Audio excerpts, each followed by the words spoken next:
Encore une fois, bravo. 2 ans, bientôt 2 ans en mois. Toujours dans la quête de la régularisation, dans la quête de la liberté. Ce qui est pire, camarades, c'est de montrer qu'on subit. Pourquoi on arrive là et que personne n'arrive à comprendre comment ils font? Alors il n'y a pas d'autre secret. C'est l'esprit collectif.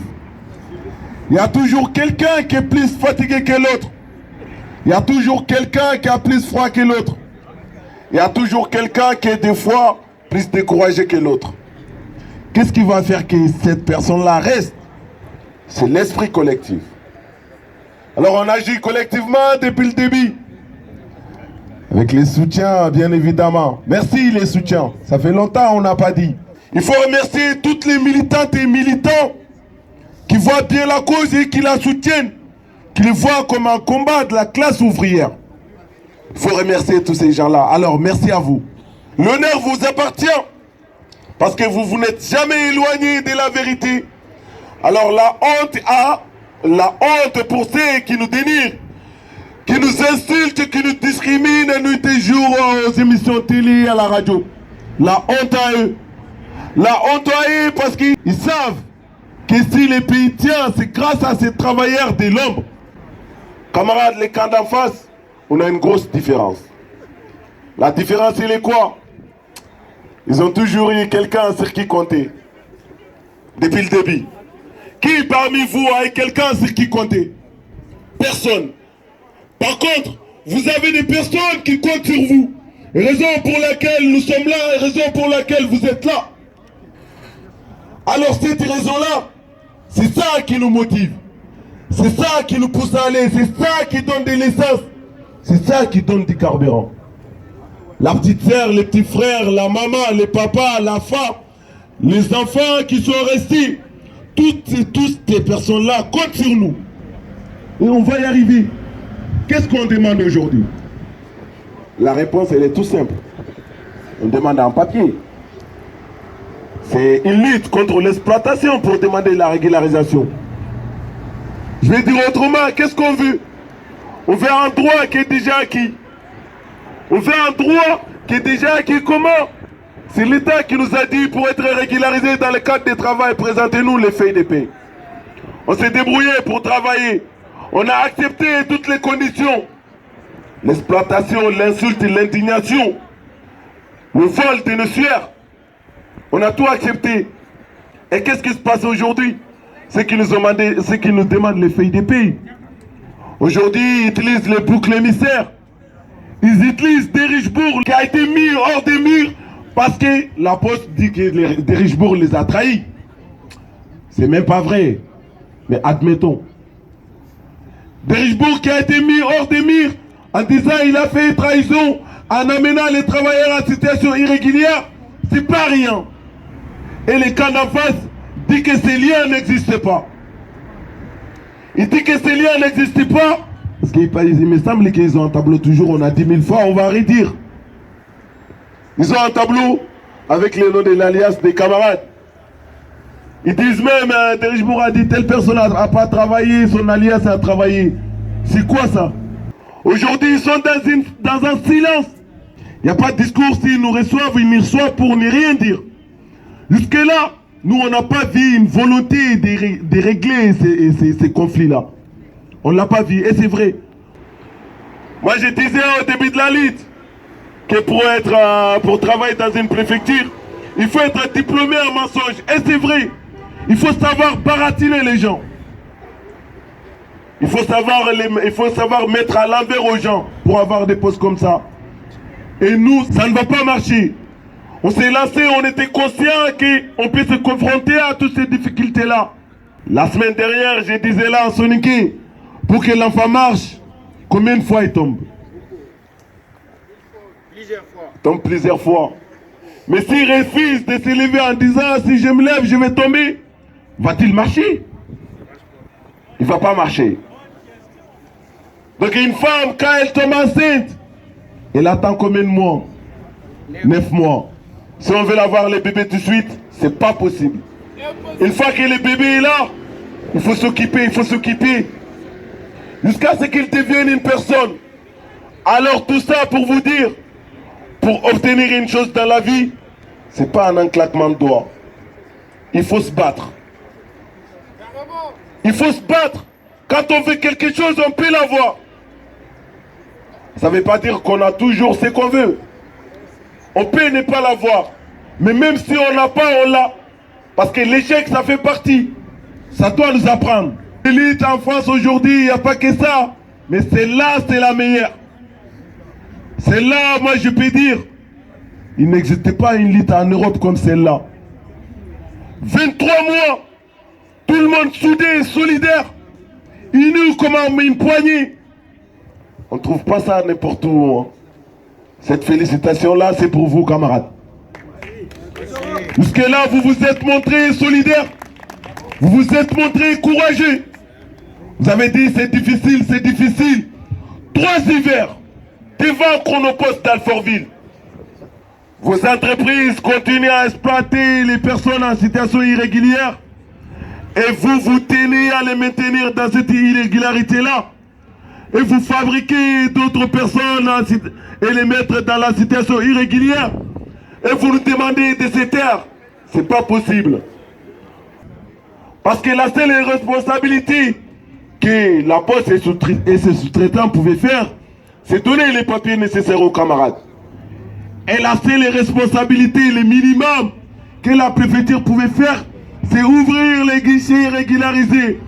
Alors aujourd'hui, cette liste ne tourne pas seulement autour des Chronopost, les 18 personnes, non. C'est encore large. Ça tourne autour des camarades qui ont amené la liste de 2019. Ça tourne autour des camarades qui ont démarré la liste 2021 avec nous. Cette liste englobe tout le monde. Et nous, on fait la régularisation de tout le monde. Et on ne s'arrêtera que lorsque la dernière personne obtiendra son papier, bien évidemment. Ça va faire 7 mois bientôt qu'on a déposé 32 dossiers là. On ne sait pas encore c'est devenu quoi ces 32 dossiers. Est-ce qu'il y a un coupure d'électricité à l'intérieur? Est-ce que les machines ne fonctionnent plus? Est-ce que les gens derrière ces vitres dorées là en train de dormir? Est-ce qu'ils ne savent pas quoi faire? Parce qu'à mon avis, en 2022, ils disaient leur priorité serait le renouvellement. Alors demandez aux syndicats comment ça se passe les renouvellements, si ça marche ou pas. Ils ont dit admission exceptionnelle des titres de séjour. Dans cette phrase-là, il y a E d'exception. Oui, il y a E d'exception. Et ces E d'exception-là, c'est pour un cas exceptionnel. C'est quoi ces cas exceptionnels? C'est les cas des gens à qui vous leur demandez les feuilles de payer alors qu'ils n'ont pas autorisation de travailler. C'est ça les E exceptionnels. Donc le problème qui est dans ce pays-là aujourd'hui, nous ne sommes pas responsables de ça. Les désordres qui est en France aujourd'hui, nous ne sommes pas responsables de ça. Et nous la condamnons bien évidemment. Alors nous mettre ça sur le dos, c'est tordu, c'est injuste, c'est hypocrite. Dire que toutes les délinquances qui sont dans ce pays-là, c'est à cause de l'immigration, c'est hypocrite, c'est malhonnête. C'est pas vrai. Les problèmes que les Françaises et les Françaises ont, c'est les salaires, c'est les conditions de travail, c'est l'inflation, c'est parce que tout est cher, c'est parce que les élèves n'ont pas de profs à l'école, parce qu'il n'y a pas de profs pour les handicapés. C'est ça le vrai problème de ces pays-là. Alors nous, on condamne, c'est même ça aussi. Nous, on demande notre régularisation pour vivre dignement comme les autres. Comment ça se passe pour nous? C'est pire. C'est un cauchemar. Sans papier, vous dormez où? Même les foyers aujourd'hui, on voit comment ils nous traitent. Ils construisent de nouveaux foyers. Alors il n'y a qu'un seul clé, il n'y a qu'une seule clé, il n'y a qu'une seule personne qui peut rentrer. Alors que tout ce qui passe dans les foyers, ça relève de la vie privée et familiale. C'est pour ça, moi j'ai dit, ces gens-là, ils foulent au pied leurs propres règles. Vous mettez des règles et respectez-les au moins. Les camarades des RSI, il est là. Il y avait plus de 30 personnes qui étaient dans la circulaire valse. On en est où? Ça a devenu quoi la circulaire valse? Alors aujourd'hui, moi je vais vous dire, la situation risque d'être encore plus pire. Ça ne veut pas dire qu'il faut baisser les bras, qu'il faut rentrer à la maison gentiment. Non, il faut se battre. Nous, on ne casse rien. Depuis des années, on manifeste avec les camarades. On a touché qui? Même ce qui nous provoque au passage. Aujourd'hui, ça c'était une provocation. Nous, on ne veut pas de cela. Ça fait des ans, on manifeste ici, on vient ici. Et tout se passe très bien. Nous ne sommes pas des voyous. Nous ne sommes pas des délinquants. Nous sommes des travailleurs. Et nous demandons à être régularisés dans ces cadres-là. Nous traiter comme des délinquants, on n'accepte pas. Aujourd'hui, on en est là. Voir les foules de toute une personne noire qui viennent de l'Afrique de l'Ouest. Ah, tout de suite, il y a quelque chose qui cloche dans la tête. Alors arrêtez. Il y a des délinquants blancs aussi. Beaucoup même. Alors, c'est là, ils viennent de l'Afrique. Ils ont eu leur éducation à l'étranger? Non. Si quelqu'un commet un crime ou commet un délit, laissez les responsables, ça sera cette personne. L'éteindre à toute une nation, à toute une race, ça s'appelle discrimination. Je pense que c'est interdit dans la Constitution française. Alors vous n'allez pas fouler au pied à ça aussi. S'il vous plaît, arrêtez. On n'a pas besoin de ça, nous. On ne cherche pas la guerre, malgré qu'il nous faut la guerre tous les jours.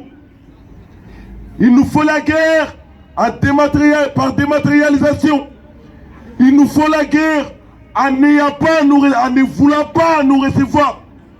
Il nous faut la guerre en mettant les bâtons dans nos roues. Il nous faut la guerre en faisant les contrôles faciès. A choisi le roi à Maison Alfort, Alfortville, à Créteil, Pompadour, à Cachan. Il nous faut la guerre en délivrant systématiquement des OQTF, des IRTF, des centres de rétention. Mais nous, qu'est-ce qu'on répond pacifiquement? Oui, on répond pacifiquement. Nous, on a été contre un système là-bas, on va le dire aujourd'hui.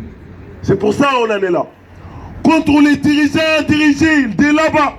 Je parle bien évidemment de l'Afrique. Des marionnettes des marionnettes qui dansaient à chaque fois que l'impérialiste tire sur les ficelles. Des gens comme Macky Sall, comme Alassane Ouattara, comme Ibrahim Boubacar Keïta, même s'il est pli. Ces gens comme ça, là, on était contre eux. On était contre leur système. Et leur système, c'était pas au hasard. Ils ont été dirigés par d'ici ou d'ailleurs. Alors, à mon avis, la France est parmi les pays, il est dit, soi-disant, un pays des droits de l'homme. Moi, j'ai dit aujourd'hui, ça veut dire quoi cette petite phrase-là? Je sais, camarades, je suis un peu long, mais on en a gros sur les cœurs, il faut les dire aujourd'hui. Ça veut dire quoi, cette petite phrase-là? Un pays des droits de l'homme. On enlève les pays. Les droits de l'homme, ça veut dire quoi? Est-ce que ça veut dire des droits de l'homme blancs? Ou droits de l'homme noir? Ou les droits de l'homme arabe? Non. Ça s'appelle un droit de l'homme point. Alors, la justice dont il parle, si elle est faite pour les droits de l'homme, qu'est-ce que ça fait de nous? Est-ce que cette justice veut dire laisser les gens mourir dans la Méditerranée? Est-ce que cette justice veut dire maintenir les gens dans la précarité et dans la misère? Est-ce que cette justice veut dire faire des rafles tous les jours dans toutes les grandes gares? Si elle ne veut pas dire ça, bah voilà, ouvrez les guichets régularisés. Alors camarades, les combats continuent. Nous, on ne lâchera rien. La lutte se libère. En manifestant de l'église de Créteil jusque-là, nous, on se libère. On dégage une colère. Alors on entend bien en disant, ils vivent en France, mais ils ont la haine contre la France. Qui vous a dit ça? Nous, on n'a pas la haine contre la France. La population française, nous, on les adore. Ils sont impeccables, c'est multicouleurs. Jusque-là, c'est multiples couleurs. Alors avec le nouveau projet de loi sur l'immigration, je crois que même deuxième génération n'est pas français. Ça, c'est vrai. La population française, elle est sympa. C'est pour ça qu'on a remercié. Ils sont françaises et français. Mais, ils s'en foutent. Ils disent, on est tous êtres humains. Moi, je suis travailleur, toi, tu es travailleur. Moi, je suis travailleuse, toi, tu es travailleur. On est tous une classe ouvrière. C'est comme ça ils les voient. Et c'est comme ça il faut voir les choses. Parce que parler des immigrés, des travailleurs sans papier, ça c'est une tactique de l'extrême droite. Au lieu de parler d'une classe ouvrière, on va pointer du doigt à une identité. Au lieu de parler des salaires, on va parler de l'immigration. Alors je m'arrête là, la lutte continue.